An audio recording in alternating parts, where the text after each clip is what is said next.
அதான் அவங்க சொல்லியிருக்காங்களா, அவங்க சொல்லுவாங்க, அப்டேட் சொல்லுவாங்க. சரிங்களா? குடுத்துருக்கு மனு தான் சார் தாவேகாக்கு அரசியல் தெரியலன்னு சொல்லிக்கிட்டு இருக்காங்க. எனக்கு புரியவே மாட்டுது. திரும்ப திரும்ப நீங்க எங்ககிட்ட அரசியல் தெரியல, அரசியல் நாங்க இப்பயே சொல்றோம். ஸ்டெப் நாங்க தான் எடுத்திருக்கோம். நீங்க என்ன பண்ணீங்க? எனக்கு அதுக்கு பதில் சொல்லுங்க. அப்ப எங்களுக்கு தெரியலப்பா. சரி எங்களுக்கு அரசியலே தெரியாது. 75 வருஷமா ஆண்ட அரசியல் கட்சி தானே நீங்க. நீங்க என்ன பண்ணீங்க? உங்க கட்சி என்னங்க பண்ணுச்சு? இல்ல உங்க ஆட்கள் என்ன பண்ணாங்க? ஆணவ கொலைக்கு என்ன குரல் குடுத்தீங்க? ஒரு குரல் குடுத்தீங்களா? எதுவுமே குடுக்கல. எங்க போனீங்க? இவ்வளோ நாள் எங்க போனீங்க? இப்போ நான் சுற்றுப்பயணத்துக்கு நான் போயிட்டு வந்தேன். நான் 7000 கோடி ஈட்டன்றீங்களே.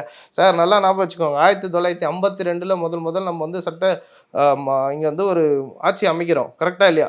அன்னிலேருந்து 2021 வரைக்கும் வெறும் 5 லட்சம் கோடி தான் கடன் இருந்தது. கரெக்ட்டா?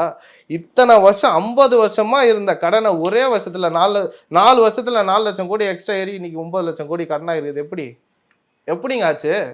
இதான் உங்களோட ஆட்சியா? இதான் வந்து விடியல் தரும் ஆட்சியா இது?